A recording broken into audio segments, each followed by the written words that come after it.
Speaking of your man Scorsese, Marty. I used to love when people back in the day. They used to when they worked with Martin Scorsese. Every actor wanted to let you know that they work with Martin. Oh, we got to be best friends. They all like, Martin. They say, how's it working with Martin Scorsese? And the actors or the actresses, oh, Marty, you mean Marty? Oh, Marty's great. People are like, shut the f up. You don't even hang out with that dude. First name basis. Yeah. That was your boss. You made a movie. He told you get the f on, cash your check, and I might see you next film, maybe.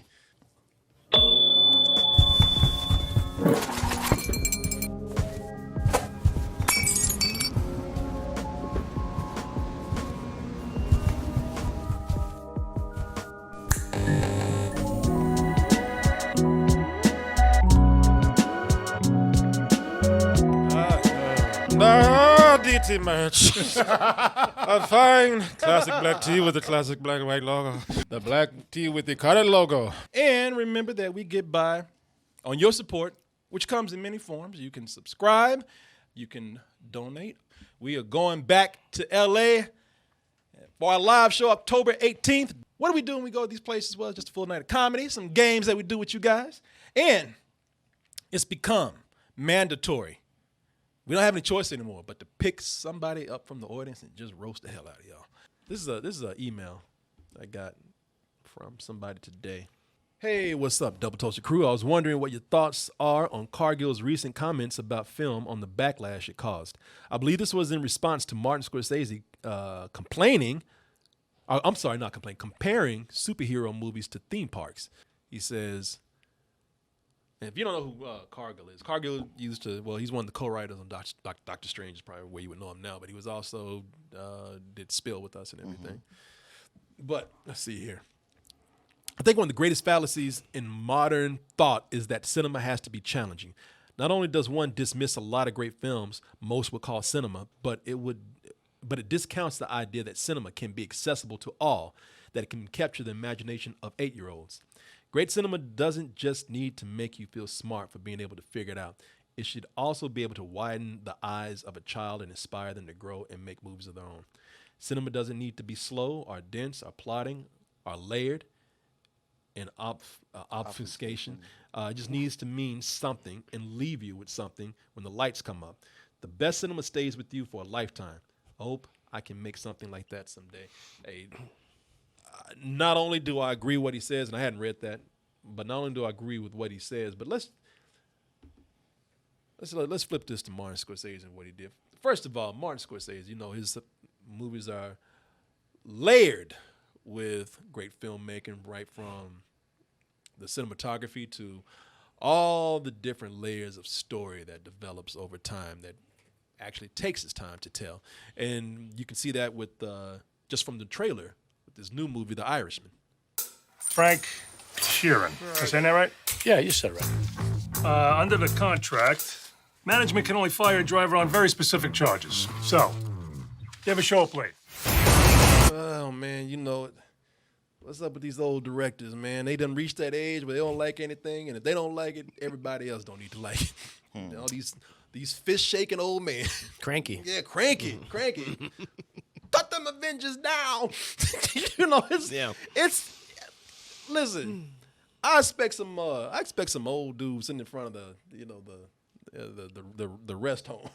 Sure. Yelling at cars with with the engines too loud or the music pumping too hard. I expect them to yell at them and be like, be quiet, turn down your shit. I expect that. But when you are genius filmmakers like Martin Scorsese, and I'll even throw some other people in there like Spielberg and other folks. I mean, listen, you're supposed to have more sense than that, because it's okay. I know you're an authority on film and cinema and all that kind of stuff. You're a legend, you're a genius and all that, but it's okay to say it's not for me.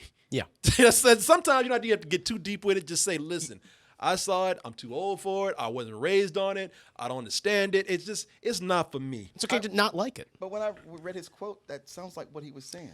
No. That was part of it. The other part is him basically defining what a film or cinema is and describing Marvel movies or superhero films as not film, not cinema. That's something separate. He equated them to just theme parks. Yeah. Okay, so this is what I read. Well, here it is. Okay. When asked about whether he liked Marvel movies, he says, I don't see them. I tried, but that's not cinema. Honestly, the closest I can think of them is as well made as they are, with actors doing the best they can under the circumstances, is theme parks. It isn't the cinema of human beings trying to convey emotional, psychological experiences to another human being. That doesn't sound condescending to you? No. I think it absolutely does. He's talking down to I think it's open to being interpreted that way, which a lot of people are doing. But I can also see it as him saying, hey, these are the kind of things I like. This is not that. It's more like theme park. When I read what he says there, I go, you know what? It's not necessarily my opinion, but he's not 100%. He's not wrong. And it's on certain levels, he is correct about those things. I don't necessarily see it as condescending. I think when he's saying that, they have these actors and they're doing the best of what they can with the material they're given, that is incredibly condescending. No, the way you just repeated it in that voice, that's condescending. So even reading it as is, like just reading it as is, because he says as well made as they are, like somehow that compliment in there is getting lost because of everything else. Well, no, what is getting lost? He's saying, as good as production goes, and this is where the problem comes in. He didn't say, I don't think it isn't real cinema for me. He says straight out, this is not tone or anything. He says, it isn't the cinema. Oh, well, he says here, let me see. But that's not cinema. He says, yeah, there it is. He says, I don't see them. I try, but that's not cinema. That is not an opinion. That's him saying that's him stating that is not real movies. And then it goes on to say that it isn't the cinema of human beings trying to convey emotional, psychological experiences. Which is also false. Did you not cry? You always talk about how you cried in Spider-Man. Yeah. Or the Avengers. Are the Avengers. That is an emotional, psychological experience because that was an emotional, psychological experience between two human beings, even if they are superheroes, in a movie. Right, but he says, I tried them. I don't know which movies he tried. If he sat down and what he saw was Iron Man 2 and Ant-Man 2 and came away going like, that's not cinema, I'm not going to argue with him over that. Then that even proves our point even more, I think, because if he only saw two movies, then he says you should say like, I saw a couple of them. I don't know what the rest of them are like, but I can't really speak for myself. I mean, I can't really say I like them. That's even worse if you only saw two movies because he doesn't say these handful of movies right here. There's one movie I saw. He says I don't see them. I tried. It's not like he's not even given a fair chance. He said I tried. He said I tried. I don't see them. That means he might have made it through half of one. Yeah. Okay. But then he says, but that's not cinema. To me, look, I'm not one of these people like cancel Martin Scorsese I'm not going to watch his movies or fuck this guy.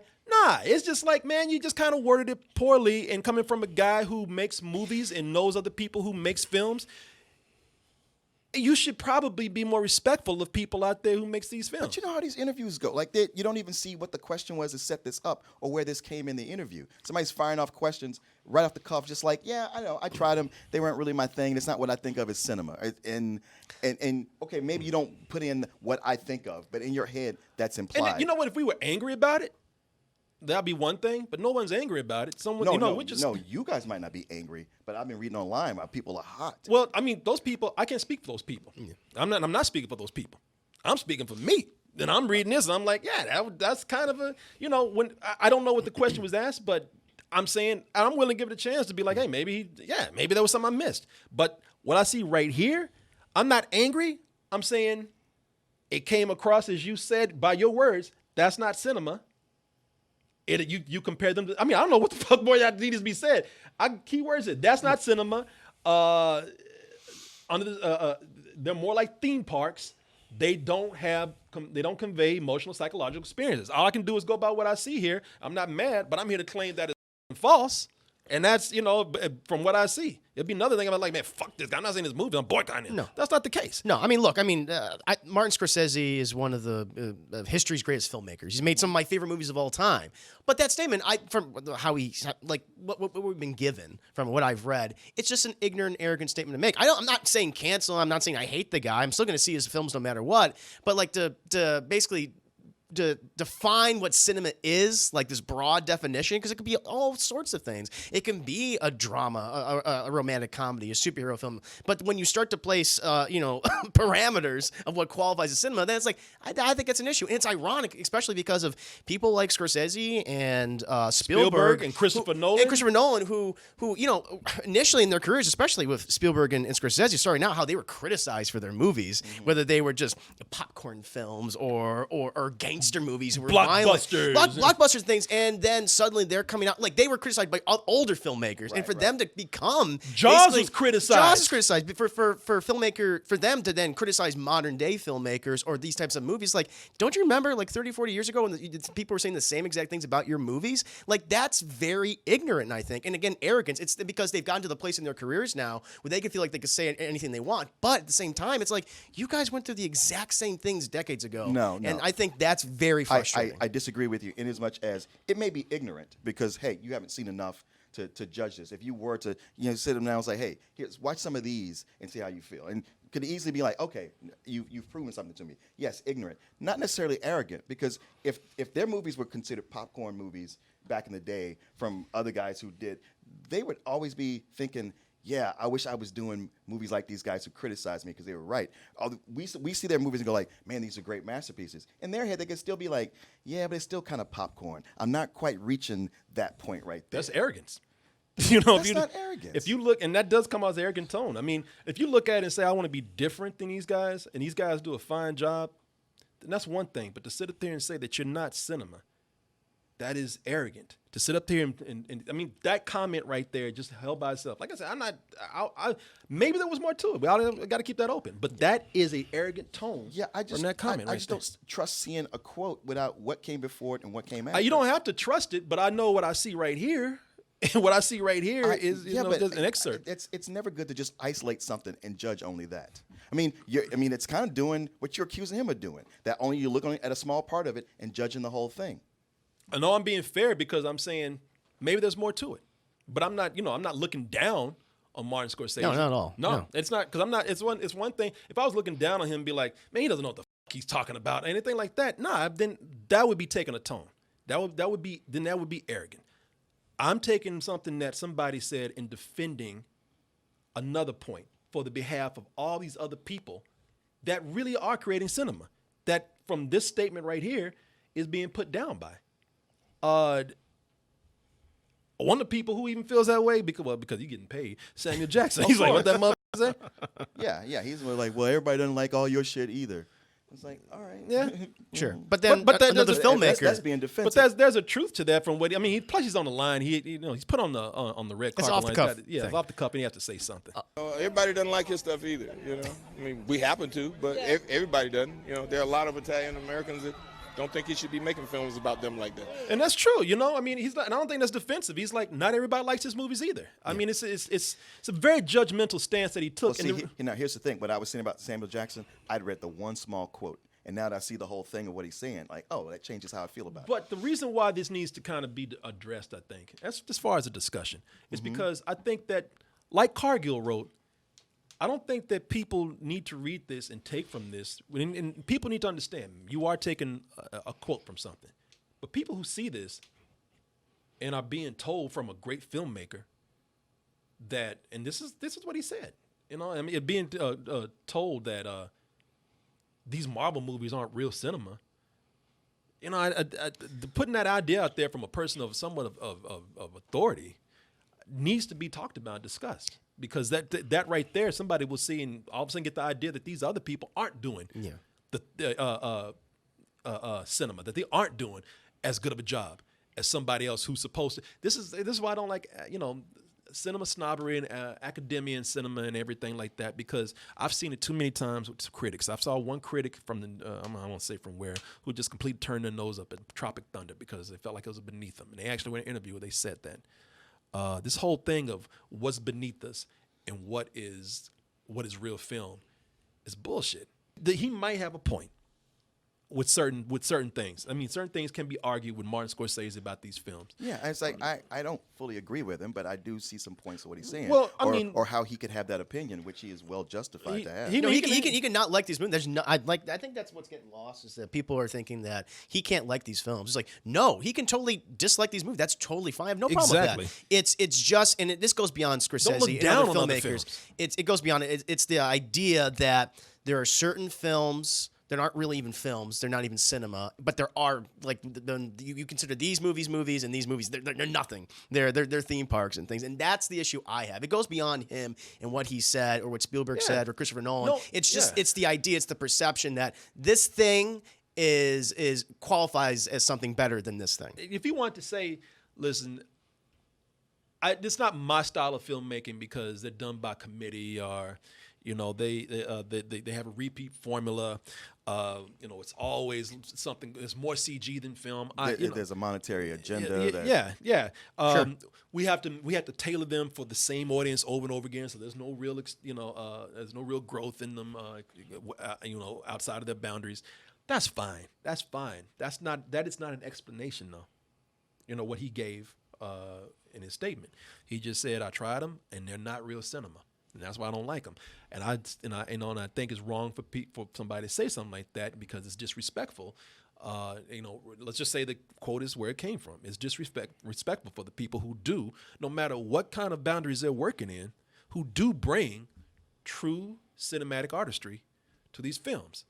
Look at Thor Ragnarok, Taika Waititi. I mean, he made his own kind of film with that. Now he had to make it within. Again, certain limits of the studio, but they go into there knowing that, and it had a unique vision outside of everything else. Black Panther, strong vision, strong artistic cinematic vision in that. Cultural critique. Yeah, exactly, exactly. Russo brothers went in and made, what was it? Winter Soldier. Winter Soldier, man. I have the clip somewhere here, but y'all know what the movie is. But all those movies, a critique on a government control and oversight. That's what Winter Soldier was. Yeah, all of those are bringing something cinematically to a property, to a major property, and nobody out there is really being. People are really being fair about it. Nobody's out there saying. I mean, maybe some. You are not reading what I'm reading. Well, I was gonna say maybe some fans are, but as far as people being professional, they're like, "Hey, cool, man. I think you're wrong, but still love you." James Gunn. It was Josh Whedon who came in. It isn't the cinema of human beings trying to convey emotional, psychological experiences to another human being. He says, I first think of James Gunn with Guardians of the Galaxy. James Gunn even said, he said, I'm saddened by the response to superhero films, right? And Martin Scorsese is one of my 5 favorite living filmmakers. I was outraged when people picketed The Last Temptation of Christ without having seen the film. Exactly. I'm saddened that he's now judging my films the same way. But people are just expressing themselves fairly. I mean, fans are online is going to be online. People can get mad about anything. I can speak for other people. I'm just telling you like how I feel about the situation, how you feel about the situation. Yeah. How you feel about it. So. I don't think it was, I mean, if he wants to, he doesn't have to clarify himself. No. But I think that as long as it's within reason, I don't think that it's unreasonable for people to look at that and be like, all right, I'm not mad. Still the other guy. But all I can take is what I see, and I need to, since it's out there, I think I need to openly kind of defend these other people who are real artists, cinematic artists. I'll put it this way. You say something publicly, expect to be challenged. That's just how it is, and if you did say something that was misquoted, then correct it. Yeah. But you're a public figure. You say something, he's going to be, look, this guy's been in the game long time. So this is not hurting his feelings either. This is not, you say something, you put it out there, that you're being interviewed. That you're being quoted. Be prepared to either say something that you really mean, or if you didn't mean it, just be prepared for people to challenge you on it. And whether he could even say in the nicest tone, it wasn't worded well, unless there's more there. Okay. But who knows? He might have come back and been like, mother, I didn't say any of that. Yeah, we find that happen a lot. Yeah. And the reporter will be like, well, I was paraphrasing. It's like, well, you paraphrased me into the grave. But on the other end, we don't know if it wasn't. You know, Yeah, so again, there's a lot of unknowns there. But until those things are known, it's okay to go in and debate and challenge his statements. You know, all these people online, man, f that old dude. You know, that Yeah. you know, Yeah, it's always That just makes it worse. It's always dismissed as he's just being old. It's like, no, it's just a different opinion. Well, you know, let's just say he did say it exactly like that and meant that. It's kind of being old right there. No, it's just not being into superheroes. It's if he's saying that they're not, if they have no real emotion or psychological experience or whatnot, that's something that's probably beyond his time. You know, I'm willing to take a bet. Those movies have all that stuff, but it's usually not the main focus. No, it's not. But it's not the main focus, but that doesn't mean that it's not there. Yeah. He made it sound like it's totally devoid of that. They're just theme park rides. And it's condescending. They do have those things, but they're also theme park rides. But he didn't say "are," Yeah. and all. He said Right, no. right. This they don't have this, and this is that. Right. He probably almost for surely hasn't experienced enough to know how rich the tapestry is of these things. Yeah. Well, just watch how your statements can be, because they can be condescending, and that came across condescending. Now, if it wasn't, then God bless him. You know, then I am sorry, Marty. I'm sorry. You know, let's see, Marty, my pal Marty. yeah. Thanks for watching, everybody. Look at that. You made it to the end of the video. That means you ain't going nowhere. Stop lying to yourself. Hit that subscribe button. Get notifications. And since you love us so much, get more of us over at our main site, doubletoasted.com. Why? Because over there, you'll find the long version of this video, along with many others, uncensored, unedited, along with the live streams that you can get almost every night of the week. Support us at our store, dtmerch.com. And if you've heard absolutely nothing else that I've said, you must do this one thing, and that is stay... That's right. Toasty.